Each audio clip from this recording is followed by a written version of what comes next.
All right, so last one we have for the show today, Chris, and I'll let you take it to the house here, Yeah. is the best use of co-brand. This is something you wrote about in your best-selling book, The Conversion Code. And the funny thing, I'll say one quick thing here that set you up for this, Chris.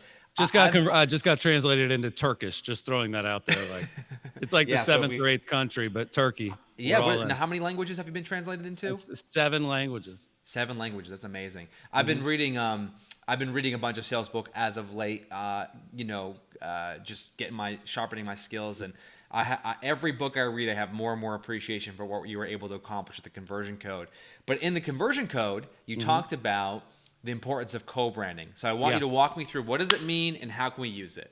Well, there are people that don't know you or don't like you that do like something else already. So as an example, Jimmy, I personally don't like Game of Thrones, but I do like Bud Light. Yeah. And I think that the best co-branding of the night was definitely when Bud Light agreed to let the Game of Thrones commercial kill the night.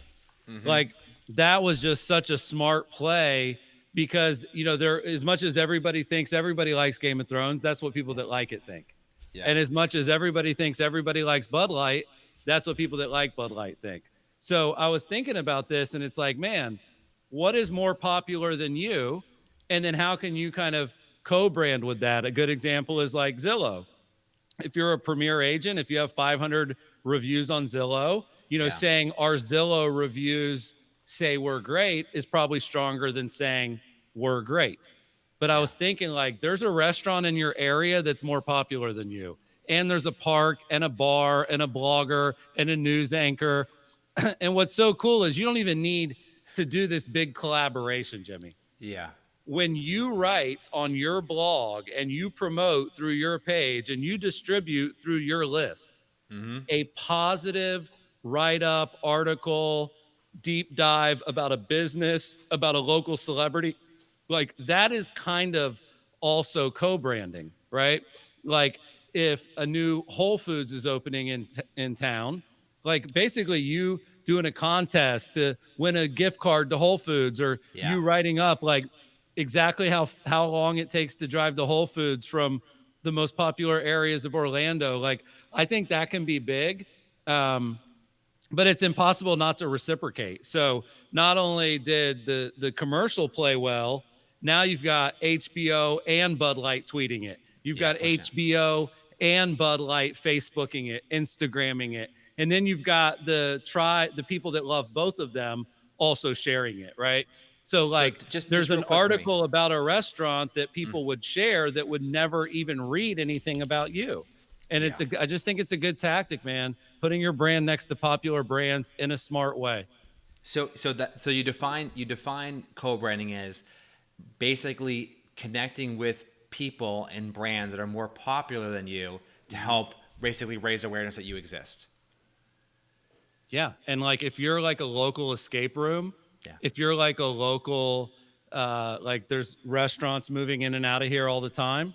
Yeah. If I walked down the street and said, hey, dude, I just wrote an article about your noodle shop. It's on our blog. I put it on our Facebook page and I emailed it to our list. Yeah. Do you think he might send me some business? Yeah. Do you think he might go immediately as soon as I walk out the door and go find it all and share it and like it? So it's a good play. And think about it. Like, even the Super Bowl, people could have co-branded, right? You could have say, hey, if you guess the score of the Super Bowl in a comment, we'll give you a jersey of your favorite team. Yeah. Or if you're going to have a Super Bowl party, we'll pay for all the refreshments. You just have to go here, fill out this form, and we'll notify the winners tomorrow. And so, like, my last tip would be, if you can kind of do these co-branded contests or giveaways, and of course, make sure they're legit and legal. Like, I don't think there's a better way to get accurate phone numbers than to do a contest.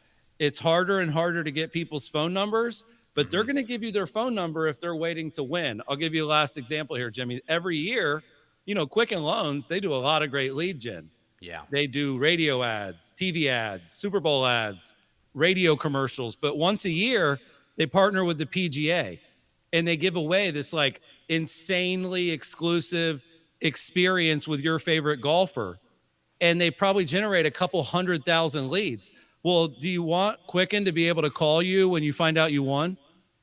then you probably have to put an accurate phone number. So I also think, like, whether it's contesting or co-branding, I do think that's a good way to actually get phone numbers.